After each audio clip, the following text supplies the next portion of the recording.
Hi guys, आज हम कर रहे हैं साइंस का स्पेशल होमवर्क क्लास 7th के लिए वर्कशीट 4, जिसके लिए आपको साइंस एनसीईआरटी का पेज नंबर 7 और पेज नंबर 8 पढ़ना होगा। तभी आप ये 3 क्वेश्चंस कर पाएंगे। तो पहले मैं आपको पेज नंबर 7 और पेज नंबर 8 पे क्या लिखा है वो बता देती हूँ।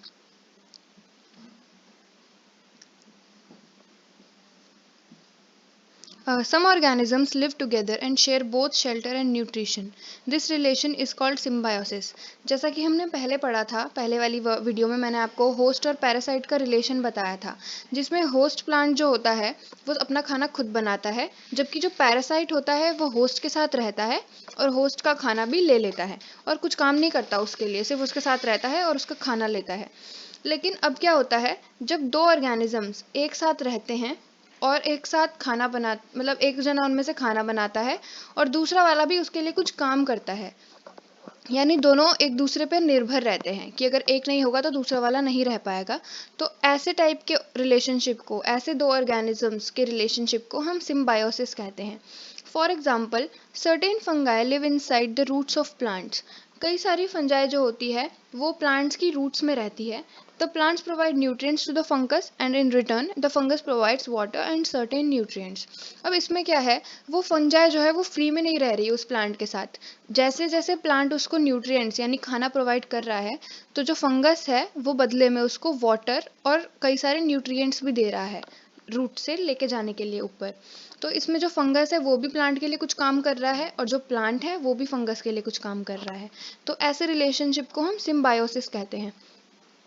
In organisms called lichens, a chlorophyll containing partner which is an alga and a fungus live together. Organisms जो एक ऑर्गेनिज्म होते हैं जिनको हम लाइकेन्स बोलते हैं, LICHENS, लाइकेन्स पढ़ेंगे हम इसे। ये क्लोरोफिल कंटेनिंग, इनका एक क्लोरोफिल कंटेनिंग पार्टनर, ये क्लोरोफिल कंटेनिंग पार्टनर है जिसके साथ या तो एल्गा रहता है या फिर फंगस, और ये दोनों साथ में मिलकर रहते हैं। इसमें जो फंगस होता है वो शेल्टर प्रोवाइड करता है, वाटर प्रोवाइड करता है और मिनरल्स प्रोवाइड करता है एल्गा के लिए, और एल्गा बदले में उसको फूड बना के देता है, मतलब फूड प्रिपेयर करके फंगस को फूड देता है, जबकि फंगस उसको शेल्टर, वाटर और मिनरल्स देता है। अब है how nutrients and replenish how new how nutrients are replenished in the soil.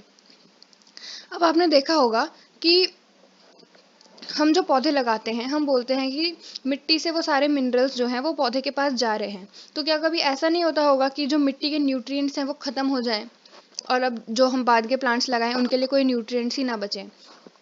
तो आपने देखा होगा कि प्लांट्स जो है वो मिनरल्स और न्यूट्रिएंट्स जो है वो सॉइल से अब्जॉर्ब करते हैं।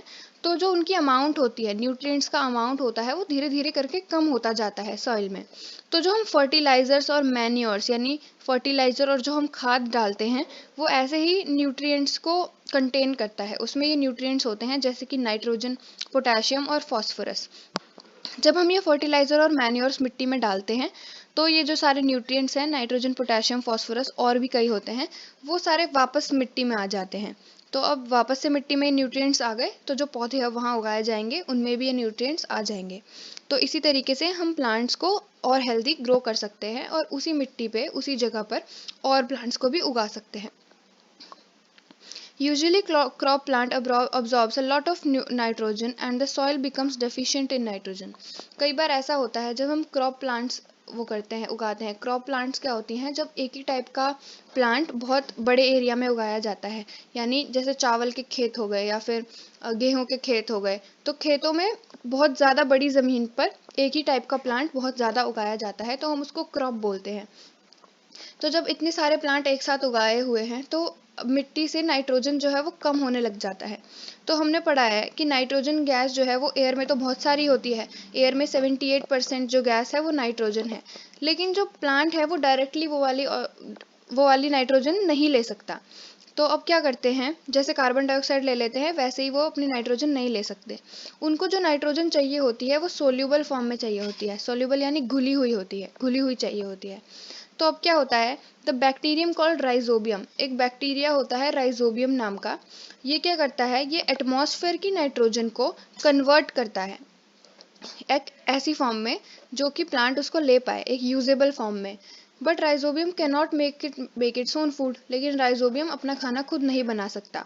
तो क्या होता है, ये जो राइजोबियम होता है ये मोस्टली ऐसे प्लांट्स की रूट्स में रहता है, जैसे ग्राम्स जो चने होते हैं, peas, moong, beans and other legumes, and provide them with nitrogen in return.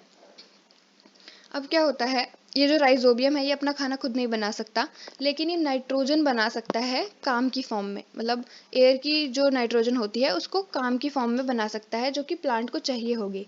तो राइजोबियम क्या करता है, उस प्लांट के साथ रहता है और प्लांट का बनाया हुआ खाना खाता है, और बदले में उसको वो देता है, नाइट्रोजन देता है, एयर की नाइट्रोजन को काम की फॉर्म में कन्वर्ट करके प्लांट को नाइट्रोजन देता है।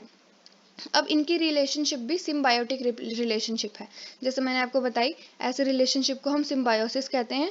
तो जो ऐसे रिलेशनशिप को हम सिम्बायोटिक रिलेशनशिप कहा जाता है, जिसमें दो चीज़ें, दो ऑर्गेनिजम्स एक साथ रहते हैं और दोनों एक दूसरे के लिए कुछ ना कुछ काम करते हैं। They thus have a symbiotic relationship. This association is great significance for the farmers. अब जो ये association है, ये एक farmers के लिए बहुत अच्छा एक अच्छी चीज़ मतलब फार्मर्स के लिए होती है, क्योंकि अब उनको नाइट्रोजन के लिए फर्टिलाइज़र नहीं देने पड़ेंगे, मतलब कम फर्टिलाइजर्स में भी उनका काम चल जाएगा, क्योंकि अब एक ऑर्गेनिजम्स है प्लांट के पास जो कि उनको नाइट्रोजन बना के देता रहेगा, एयर से नाइट्रोजन लेके काम की फॉर्म में बना के देता रहेगा। कई सारी पल्सेस होती हैं are obtain from the leguminous plants. कई सारी दालें जो होती हैं वो लेग्यूमिनस प्लांट से भी प्लांट से बनती हैं। इस चैप्टर में आपने पढ़ा ऑटोट्रॉफ्स के बारे में, जो अपना खाना खुद बनाते हैं। काफ़ी सारे प्लांट्स, कई मतलब कुछ प्लांट्स ऐसे भी होते हैं जो पैरासिटिक होते हैं या फिर सैप्रोफिटिक होते हैं, वो दूसरे ऑर्गेनिज्म से अपना न्यूट्रिशन लेते हैं। सारे एनिमल्स जो होते हैं वो हेटेरोट्रॉफ्स के अंडर आते हैं, क्योंकि वो अपना खाना खुद नहीं बना पाते और वो प्लांट्स पे डिपेंड करते हैं। Can we say that the insectivorous plants are partial heterotrophs? क्या हम कह सकते हैं कि जो इंसेक्टिवोरस प्लांट्स हैं वो पार्शियल हेटेरोट्रॉफ्स हैं? क्या आपके सोचने के लिए है। अब आपके कीवर्ड्स हैं और ये चैप्टर आपका ख़त्म हो जाता है। अब हम आते हैं इस वर्कशीट के क्वेश्चंस पे। पहला वर्कशीट का क्वेश्चन है, Why do farmers grow many fruits and vegetable crops inside large greenhouses? What are the advantages to the farmers? अब ग्रीन हाउस क्या होता है? ग्रीन हाउस एक एरिया होता है जो बंद होता है। Green house provide favourable conditions for the crops like favourable temperature. अब देखिए, अब मान लो सर्दियाँ चल रही हैं और आपको कुछ ऐसी क्रॉप उगानी है जो कि सिर्फ गर्मियों में उगाई जाती है, तो सर्दियों में आप एक ग्रीन हाउस बनाते हैं। तो ग्रीन हाउस के अंदर का जो टेम्परेचर होता है, हम उसको ऐसा सेट कर देते हैं कि क्रॉप्स को लगे कि वहाँ अभी भी गर्मी है, और वो जो क्रॉप्स हैं गर्मियों वाली वो वहाँ उगाई जा सकती हैं सर्दियों में भी। तो ऐसा ही फेवरेबल टेम्परेचर ग्रीन हाउस हमें दे सकता है। अब फार्मर्स के लिए एडवांटेज क्या है ग्रीन हाउस में क्रॉप्स उगाने का? पहला है कि वो क्रॉप्स अच्छी उगती हैं। दूसरा है कि हाई ब्लोइंग विंड, अब वो बंद एरिया में उगाई जाएंगी तो जो हवा चलेगी उससे वो ख़राब नहीं हो पाएंगी, और रोडेंट्स और उस पर कीड़े मकोड़े नहीं लग पाएंगे। और एक और फ़ायदा जो मैंने आपको बताया कि हम जो सीजनल फ्रूट्स होते हैं, सीजनल फ्रूट्स या वेजिटेबल्स होते हैं, वो हम किसी और सीज़न में भी उगा सकते हैं ग्रीन हाउस के अंदर। अब है question 2, show with the help of sketch that plants are ultimate source of food. अब आपको बताना है कि प्लांट्स जो हैं वो अल्टीमेट सोर्स ऑफ फूड है। अल्टीमेट सोर्स ऑफ फूड यानी कि मतलब उन्हीं से मोस्टली सारा खाना आ रहा है। तो वो कैसे आ रहा है? पहले सोलर एनर्जी से ग्रीन प्लांट्स खाना बनाते हैं। उन्हीं ग्रीन प्लांट्स को हर्बीवोर्स खा लेते हैं। हर्बीवोर्स वो होते हैं जो सिर्फ प्लांट्स और प्लांट प्रोडक्ट खाते हैं, और फिर उन हर्बीवोर्स को कार्निवोर्स खा लेते हैं। कार्निवोर्स होते हैं जो कि एनिमल और एनिमल प्रोडक्ट खाते हैं। और यही तीन चीज़ें, ग्रीन प्लांट्स, हर्बीवोर्स और कार्निवोर्स, जब खराब हो जाती हैं तो वो डिकम्पोज हो जाती हैं। अब आता है आपका question 3, what is symbiosis? Symbiosis मैंने आपको बताया था थोड़ी देर पहले ही। Symbiosis is a relationship between two organisms to benefit each other. These two organisms are called host and parasite. अब सिम्बायोसिस में दो दो ऑर्गेनिजम्स हैं जो एक साथ रह के दोनों से बेनिफिट कर रहे हैं, यानी एक दूसरे का मदद कर रहा है और दूसरा पहले की मदद कर रहा है। दोनों एक दूसरे पर डिपेंडेंट नहीं है। तो इसी के साथ आपकी वर्कशीट 4 भी ख़त्म होती है।